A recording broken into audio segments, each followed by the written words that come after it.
to the Reality Revolution. I'm your host, Brian Scott.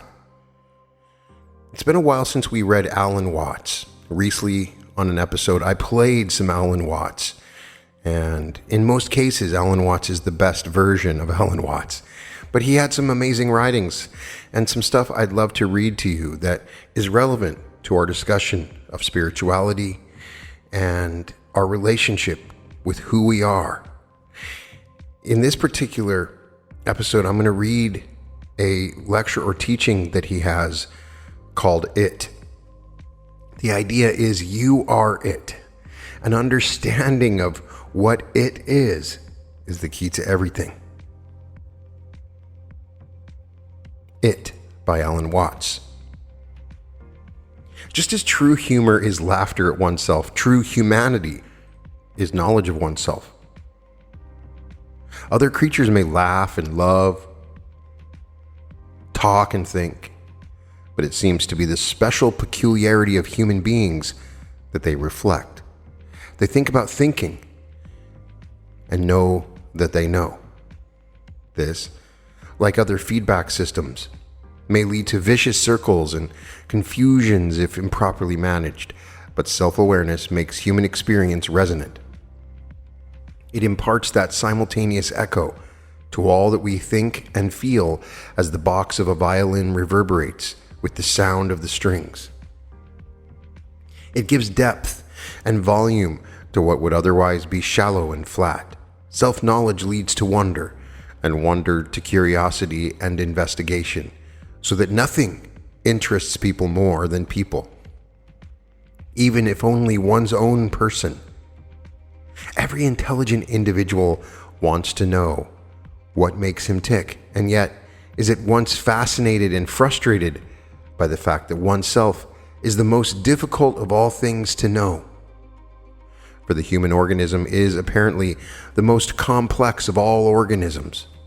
And while one has the advantage of knowing one's own organism so intimately from the inside, there's also the disadvantage of being so close to it that one can never quite get at it. Nothing so eludes conscious inspection as consciousness itself. This is why the root of consciousness has been called paradoxically the unconscious. The people we are tempted to call clods and bores are just those who seem to find nothing fascinating in being human. Their humanity is incomplete, for it has never astonished them. There's also something incomplete about those who find nothing fascinating in being. You may say that this is a philosopher's professional prejudice, that people are defective who lack a sense of the metaphysical. But anyone who thinks at all must be a philosopher, a good one or a bad one, because it is impossible to think without premises, without basic, and in this sense, metaphysical assumptions about what is sensible, what is the good life, what is beauty, and what is pleasure. To hold such assumptions consciously or unconsciously is to philosophize.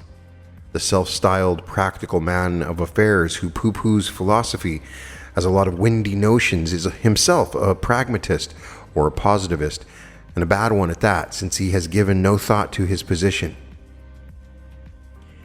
If the human organism is fascinating, the environment which accompanies it is equally so, and not merely as a collection of particular things and events. Chemistry, biology, geology, and astronomy are special fascinations with the details of our environment, but metaphysics is fascination with the whole thing. I find it almost impossible to imagine a sensitive human being bereft of metaphysical wonder. A person who does not have that marvelous urge to ask a question that cannot be formulated. If, as we have been arguing, the only real atom, as Chardin put it, is the universe, the only real thing is everything, then what is it? Yet the moment I have asked this question, I must question the question. What sort of answer would such a question have? Ordinarily, one answers the question, what is it? By putting the designated thing or event into a class, animal, vegetable, or mineral, solid, liquid, or gas, running, jumping, or walking. But what class will fit everything? What can possibly be said about everything. To define is to limit, to set boundaries, to compare, and to contrast. And for this reason, the universe, the all, seems to defy definition. At this point, the mind runs into an apparently absolute limitation. And one may well argue that it is therefore a misuse of the mind to ask such a question. Just as no one in his senses would look for the morning news in a dictionary, no one should use speaking and thinking to find out what cannot be spoken or thought. Logically, then, the question, what is everything, has no meaning, even though it seems to be profound. As Wittgenstein suggested, people who ask such questions may have a disorder of the intellect, which can be cured by philosophical therapy. To do philosophy, as he put it, is to think about thinking in such a way that we can distinguish real thinking from nonsense. But this neat logic does not get rid of the urge to know, which expresses itself, however ineptly, in the question. As I said at the beginning, it is just unbelievably odd that anything is happening at all. Yet how am I to express this feeling in the form of a sensible question, which could have a satisfactory answer? The point is, perhaps, that I am not looking for a verbal answer. Just as when I ask for a kiss, I do not want a piece of paper with a kiss written on it. It is rather that metaphysical wonder looks for an experience, a vision, a revelation, which will explain, without words, why there is the universe and what it is, much as the act of loving explains why we are male and female.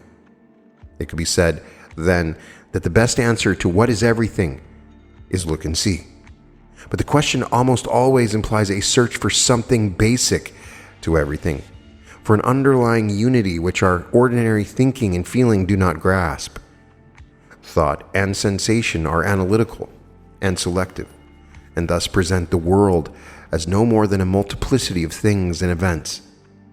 Man has, however, a metaphysical instinct, which apparently multiplicity does not satisfy. What guarantee is there that the five senses taken together do cover the whole of possible experience? They cover simply our actual experience, our human knowledge of facts or events. There are gaps between the fingers. There are gaps between the senses. In these gaps is the darkness which hides the connection between things. This darkness is the source of our vague fears and anxieties, but also the home of the gods. They alone see the connections, the total relevance of everything that happens. That which now comes to us in bits and pieces, the accidents which exist only in our heads, in our limited perceptions. Man is therefore intuitively certain that the entire multitude of things and events is on or in something as reflections are on a mirror, sounds on a diaphragm, lights and colors in a diamond, or the words and music of a song in the singer. This is perhaps because man is himself a unified organism, and that if things and events are on anything at all, they are on his nervous system. Yet there is obviously more than one nervous system. And what are all nervous systems on? Each other? This mysterious something has been called God, the absolute, nature, substance, energy, space, ether, mind, being, the void, the infinite. The names and ideas which shift in popularity and respectability with the winds of intellectual fashion, of considering the universe intelligent or stupid, superhuman or subhuman, specific or vague. All of them might be dismissed as nonsense noises if the notion of an underlying ground or being were no more than a product of intellectual speculation. But these names are often used to designate the content of a vivid and almost sensorially concrete experience, the unitive experience of the mystic, which with secondary variations is found in almost all cultures at all times.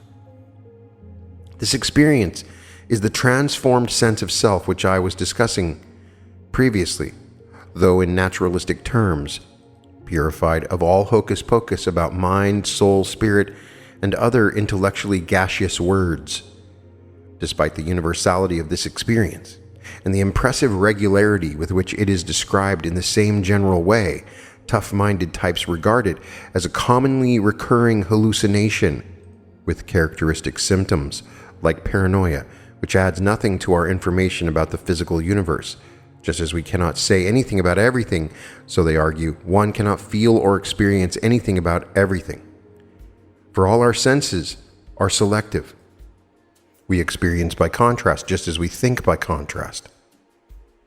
To experience something underlying all experiences would thus be like seeing sight itself as something common to everything seen. In terms of what color, what shape, other than all mutually contrasting colors and shapes, could we see sight itself? Yet metaphysics, like philosophy as a whole, is not something which can simply be cured or abandoned, as if it were an intellectual disease. The most anti-metaphysical philosophers have, in fact, a tacit metaphysics of their own, which lurks behind the assertion that all experience and all knowledge must be of classes and of contrasts and comparisons between them. To put it in the simplest way, they will allow that I can know and speak sensibly about something white, since I know white by contrast with black, and by comparison with red, orange, yellow, green, blue, indigo, and violet. They will allow meaningful statements about dogs and cats because they are organic as distinct from inorganic, mammals as distinct from marsupials, and though frisky, have clearly defined boundaries which demark them from the whole world of non-dogs and non-cats. But the underlying assumption that all knowledge is in terms of contrasts is as metaphysical as an assumption can be. Put in another way, all knowledge is a recognition of the mutual relations between sense experiences and/or things and events. This comes perilously close to being a meaningful statement about everything. All things are known by their differences from and likenesses to each other. Backed up into this position, the anti-metaphysician can be carried, albeit with screams of protest, to an even deeper metaphysical level. Grant that the statement "everything is energy" conveys no more information than "everything is everything" to describe energy. I must differentiate it from non-energy or from mass. And thus, if everything is to include non-energy, mass, space, or whatever, it will not only be uninformative, but also nonsense to say that everything is energy. If then we are going to insist that energy can be known and described only by contrast with non-energy, this is virtually the same as saying that energy or motion is manifested or simply exists only by contrast with something relatively inert. But in this event, energy depends on the inert for being energetic, and the inert depends on the energetic for being inert. This relativity or interdependence of the two is as close to a metaphysical unity underlying differences as anyone could wish. I have sometimes thought that all philosophical disputes could be reduced to an argument between the partisans of prickles and partisans of goo. The prickly people are tough-minded, rigorous, and precise, and like to stress differences and divisions between things. They prefer particles to waves, and discontinuity to continuity. The gooey people are tender-minded romanticists, who love wide generalizations and grand syntheses. They stress the underlying unities and are inclined to pantheism and mysticism. Waves suit them much better than particles as the ultimate constituents of matter, and discontinuities jar their teeth like a compressed air drill. Prickly philosophers consider the gooey ones rather disgusting, undisciplined, vague dreamers, who slide over hard facts like an intellectual slime, which threatens to engulf the whole universe in an undifferentiated aesthetic continuum. But gooey philosophers think of their prickly colleagues as animated skeletons, as dry and desiccated mechanisms, bereft of all finer feelings. Either party would be hopelessly lost without the other, because there would be nothing to argue about, No one would know what his position was, and the whole course of philosophy would come to an end. All things now stand in the world of academic philosophy. The prickly people have had the upper hand in both England and the United States for some years. With their penchant for linguistic analysis, mathematical logic, and scientific empiricism, they have aligned philosophy with the mystique of science, have begun to transform the philosopher's library or mountain retreat into something near to a laboratory. And as William Earle said, would come to work in white coats if they thought they could get away with it. The professional journals are now as satisfactorily unreadable as treatises on mathematical physics, and the points at issue as minute as any animalcule in the biologist's microscope. But their sweeping victory over the gooey people has almost abolished philosophy as a discipline, for we are close to the point where departments of philosophy will close their offices and shift the remaining members of their faculties to the departments of mathematics and linguistics. Historically, this is probably the extreme point of the swing of the intellectual pendulum, which brought into fashion the fully automatic model of the universe, of the age of analysis and specialization, when we lost our vision of the universe in the overwhelming complexity of its details, but by a process which Carl Jung called enantiodromia. The attainment of any extreme position is the point where it begins to turn into its own opposite, a process that can be dreary and repetitious without the realization that opposite extremes are polar and that poles need each other. There are no prickles without goo, and no goo without prickles. To go anywhere in philosophy other than back and forth, round and round, one must have a keen sense of correlative vision. This is a technical term for a thorough understanding of the game of black and white, whereby one sees that all explicit opposites are implicit allies, correlative in the sense that they go with each other and cannot exist apart. This, rather than any miasmic absorption of differences into a continuum of ultimate goo, is the metaphysical unity underlying the world, for this unity is not mere oneness as opposed to multiplicity. Since these are two terms themselves polar, the unity or inseparability of one and many is therefore referred to in Vedanta philosophy as non-duality, Advaita, to distinguish it from simple uniformity. True, the term has its own opposite duality, for insofar as every term designates a class, an intellectual pigeonhole, every class has an outside polarizing its inside. For this reason, language can no more transcend duality than paintings or photographs upon a flat surface can go beyond two dimensions. Yet by the convention of perspective, certain two-dimensional lines that slant towards a vanishing point are taken to represent the third dimension of depth. In a similar way, the dualistic term non-duality is taken to represent the dimension in which explicit differences have implicit unity. It is not easy to maintain correlative vision. The Upanishads describe it as the path of the razor's edge, a balancing act on the sharpest and thinnest of lines, for to ordinary vision there is nothing visible except classes and opposites. Life is a series of urgent choices demanding firm commitment to this or that. Matter is as much like something as something can be, and space is as much like nothing as nothing can be. Any common dimension between them seems inconceivable, unless it is our own consciousness or mind, and this doubtless belongs to the side of matter, everlastingly threatened by nothingness. Yet with a slight shift of viewpoint, nothing is more obvious than the interdependence of opposites, but who can believe it? Is it possible that myself, my existence, so contains being and nothing that death is merely the off interval in an on-off pulsation, which must be eternal? Because every alternative to this pulsation, i.e. absence, would in due course imply its presence. Is it conceivable then that I am basically an eternal existence momentarily and perhaps needlessly terrified by one half of itself because it has identified all of itself with the other half? If the choice must be either white or black, must I commit myself to the white side that I cannot be a good sport and play the game of black and white?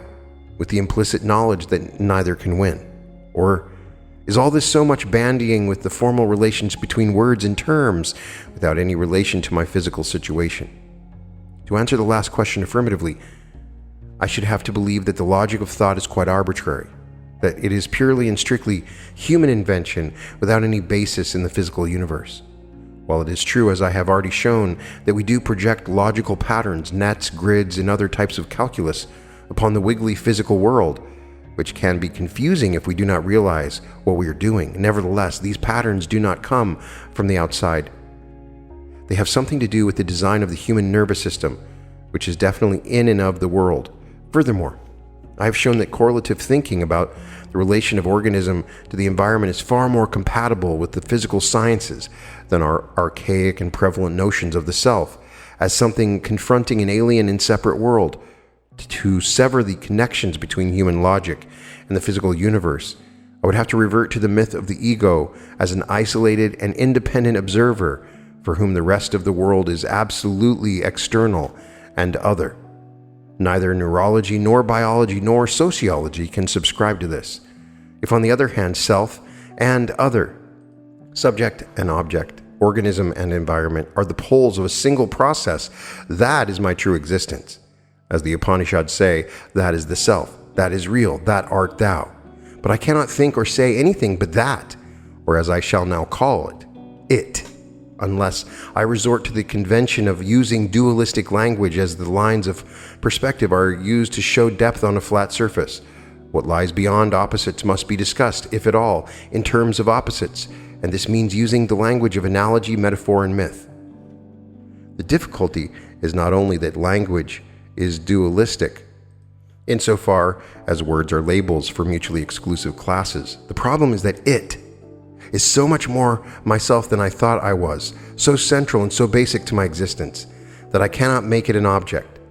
There is no way to stand outside it, and in fact no need to do so, for so long as I am trying to grasp it, I am implying that it is not really myself. If it were possible, I am losing the sense of it by attempting to find it. This is why those who really know that they are it invariably say they do not understand it, for it understands understanding, not the other way about.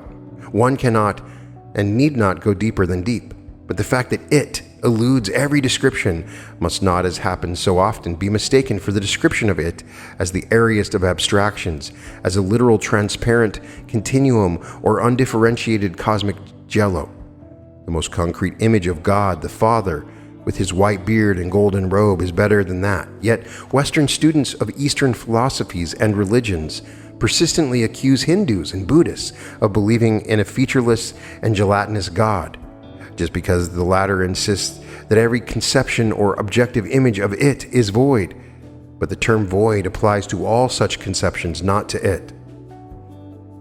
Yet in speaking and thinking of it, there is no alternative to the use of conceptions and images, and no harm in it so long as we realize what we are doing. Idolatry is not the use of images, but confusing them with what they represent, and in this respect, mental images and lofty abstractions can be more insidious than bronze idols. You were probably brought up in a culture where the presiding image of it has for centuries been God the Father, whose pronoun is he, because it seems too impersonal, and she would of course be inferior. Is this image still workable as a functioning myth to provide some consensus about life and its meaning for all the diverse peoples and cultures of the planet? Frankly, the image of God the Father has become ridiculous. That is, unless you read St. Thomas Aquinas or Martin Buber or Paul Tillich and realize that you can be a devout Jew or Christian without having to believe literally in the cosmic male parent. Even then, it is difficult not to feel the force of the image, because images sway our emotions more deeply than conceptions. As a devout Christian, you would be saying day after day the prayer, "Our Father who art in heaven," and eventually it gets you. You are relating emotionally to it as to an idealized father, male, loving but stern, and a personal being quite other than yourself. Obviously, you must be other than God, so long as you conceive yourself as the separate ego. But when we realize that this form of identity is no more than a social institution, and one which has ceased to be a workable life game, the sharp division between oneself and the ultimate reality is no longer relevant. Furthermore, the younger members of our society have for some time been in growing rebellion against paternal authority and the paternal state.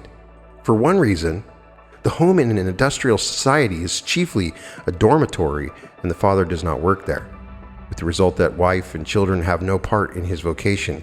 He is just a character who brings in money, and after working hours, he is supposed to forget about his job and have fun.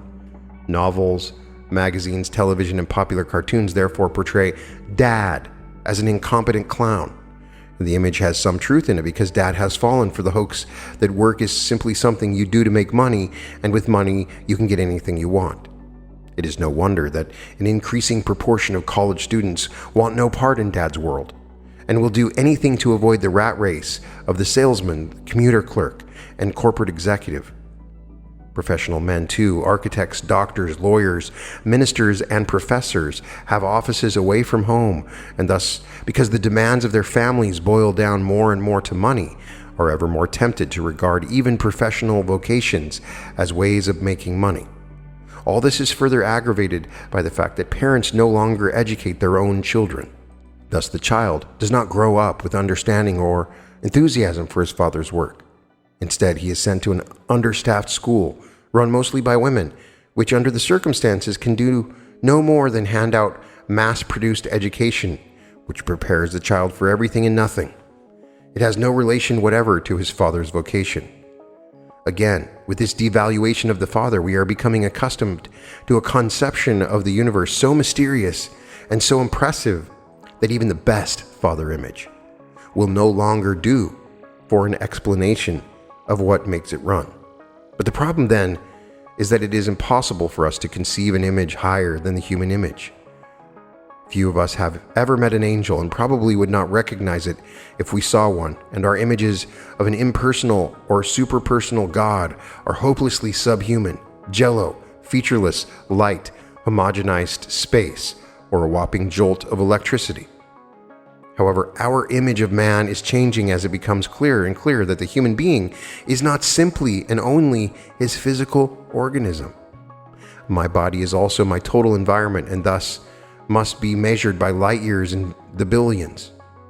Hitherto, the poets and philosophers of science have used the vast expanse and duration of the universe as a pretext for reflections on the unimportance of man, forgetting that man, with that enchanted loom, the brain, is precisely what transforms this immense electrical pulsation into light and color, shape and sound, large and small, hard and heavy, long and short. In knowing the world, we humanize it. And if, as we discover it, we are astonished at its dimensions and its complexity, we should be just as astonished that we have the brains to perceive it. Hitherto, we've been taught, however, that we are not really responsible for our brains.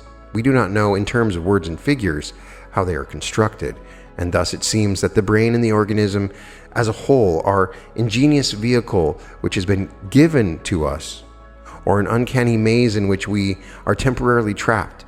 In other words, we accepted a definition of ourselves which confined the self to the source and to the limitations of conscious attention. This definition is miserably insufficient, for, in fact, we know how to grow brains and eyes, ears and fingers, hearts and bones, in just the same way that we know how to walk and breathe, talk and think, only we can't put it into words. Words are too slow and too clumsy for describing such things, and conscious attention is too narrow for keeping track of all their details.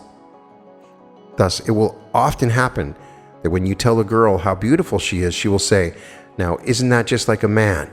All you men think about is bodies. Okay, so I'm beautiful, but I got my body from my parents, and it was just luck. I prefer to be admired for myself, not my chassis." Poor little chauffeur. All she is saying is that she has lost touch with her own astonishing wisdom and ingenuity, and wants to be admired for some trivial tricks that she can perform with her conscious attention. And we are all in the same situation, having dissociated ourselves from our bodies and from the whole network of forces in which bodies can come to birth and live. Yet, we can still awaken the sense that all this too is the self. A self, however, which is far beyond the image of the ego or of the human body as limited by the skin. We then behold the self wherever we look. And its image is the universe in its light and in its darkness, in its bodies and its spaces. This is the new image of man.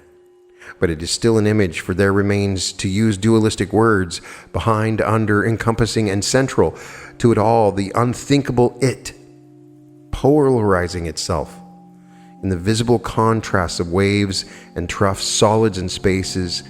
But the odd thing is that this it, however inconceivable, is no vapid abstraction. It is very simple and truly yourself.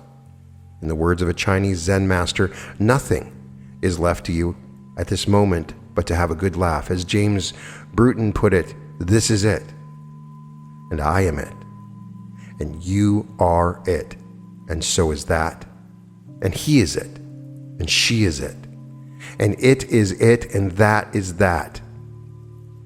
True humor is indeed laughter at oneself, at the divine comedy, the fabulous deception whereby one comes to imagine that a creature in existence is not also of existence, that what man is not also what everything is.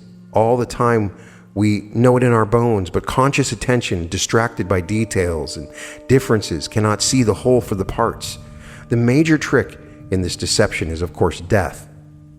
Consider death as the permanent end of consciousness, the point at which you and your knowledge of the universe simply cease, and where you become as if you had never existed at all. Consider it also on a much vaster scale, the death of the universe, at the time when all energy runs out, when, according to some cosmologists, the explosion which flung the galaxies into space fades out like a skyrocket. It will be as if it had never happened, which is, of course, the way things were before it did happen. Likewise, when you are dead, you'll be as you were before you were conceived. So there has been a flash of consciousness, or a flash of galaxies. It happened, even if there is no one left to remember. But if when it has happened and vanished, things are at all as they were before it began, including the possibility that there were no things, it can happen again. Why not? On the other hand, I might suppose that after it has happened, things aren't the same as they were before. Energy was present before the explosion, but after the explosion died out, no energy was left. Forever and ever, energy was latent, then it blew up, and that was that. It is perhaps possible to imagine that what had always existed got tired of itself, blew up, and stopped. But this is a greater strain on my imagination than the idea that these flashes are periodic and rhythmic. They may go on, or round and round. It doesn't make much difference. Furthermore, if latent energy had always existed before the explosion, I find it difficult to think of a single particular time coming when it had to stop. Can anything be half eternal? That is, can a process which had no beginning come to an end? I presume, then, that with my own death I shall forget who I was, just as my conscious attention is unable to recall, if it ever knew, how to form the cells of the brain and the pattern of the veins. Conscious memory plays little part in our biological existence. Thus, as my sensation of I-ness, of being alive, once came into being without conscious memory or intent, so it will arise again and again as the central self. The it appears as the self, other situations in its myriad of pulsating forms, always the same and always new. A here in the midst of a there, a now in the midst of then, and one in the midst of many. And if I forget how many times I have been here, and in how many shapes, this forgetting is the necessary interval of darkness between every pulsation of light. I return in every baby born. Actually, we know this already. After people die, babies are born, and unless they are automata, every one of them is just as we ourselves were, the I experience coming again into being.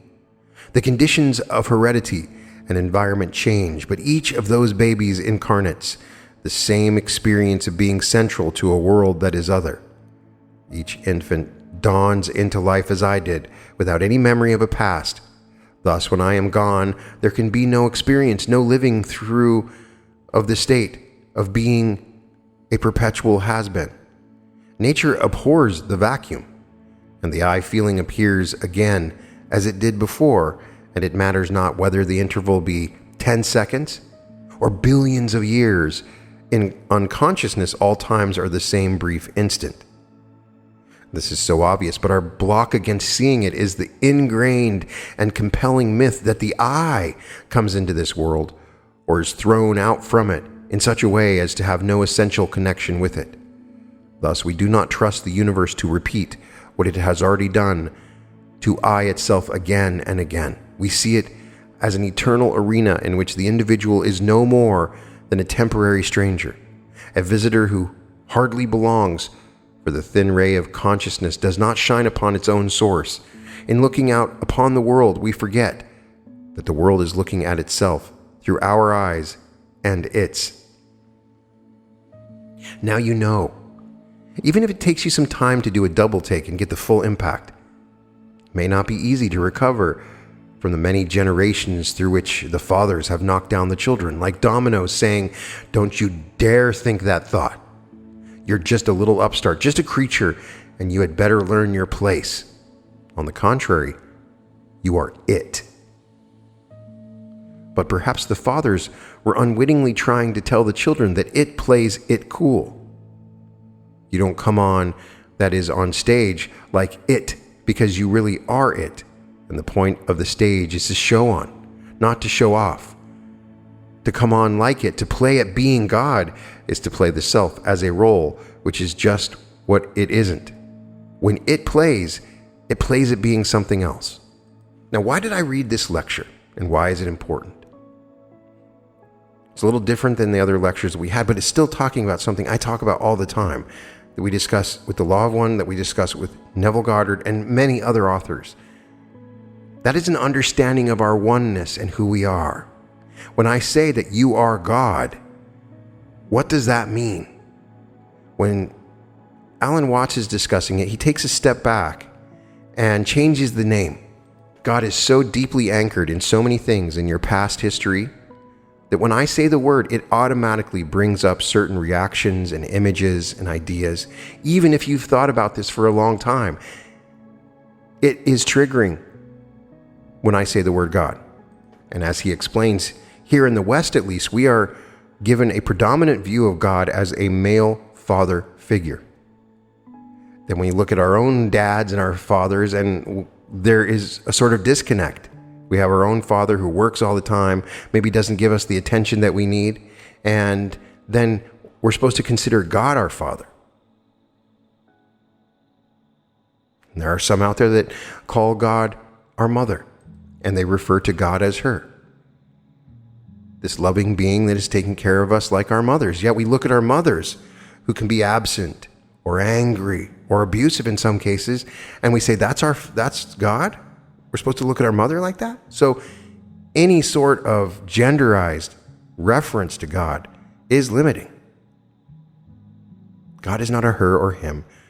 As Alan Watts explains, God is it. And so understanding this and identifying it, the it is in all things. We get an understanding, at least on an academic basis, of why this is not talked about enough. Everything is differentiated. Science is all about differentiating. There's a specific kind of rainbow fish that's in this lake. Maybe there's different kinds, but you have to differentiate each one. There's different kinds of squirrels, chipmunks, there's different kinds of raccoons. Everything is differentiated, even within its own species. Every fruit, there are different kinds of grapes, there are different kinds of blueberries. There's always a differentiation that's happening in the world around us. And there's this dichotomy that occurs between the scientist that is constantly differentiating a random world, trying to understand it by differentiating it, and the metaphysicist who says everything is one and it's kind of gooey and we're all one, we're one with everything that we see. When understanding this on a metaphysical level, this is coming down to an idea of self, The idea that who you are is not just your body. This limiting idea that you've been born with, that you are just the I part of you that has defined your personal identity. That is not who you are. You are the whole world.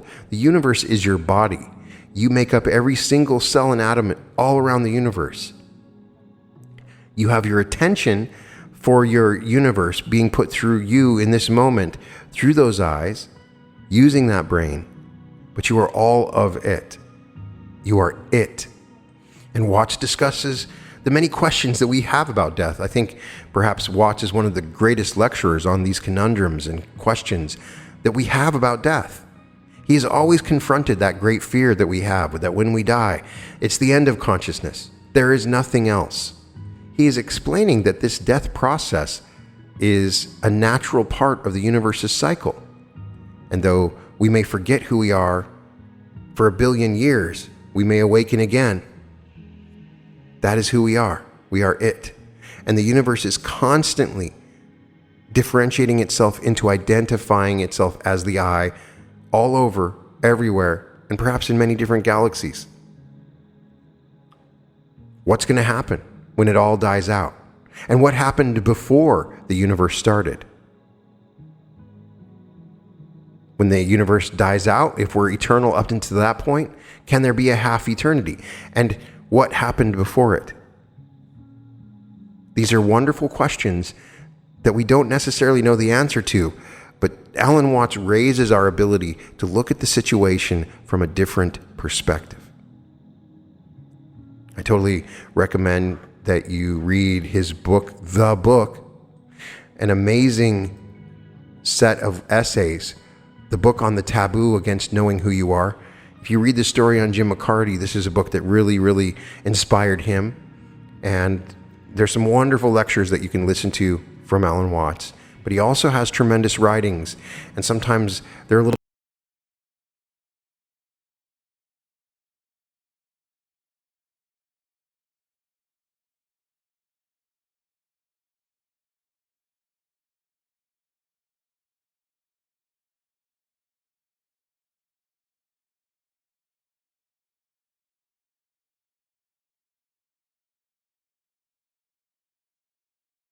at newearth.art. Powerful fourth density technologies, art magic, sigils, images designed to magnetize and broadcast specific energies and intentions. You can access these images to help you find true prosperity, large sums of money, true love, radiant health, and spiritual enlightenment with unique portals into the new earth.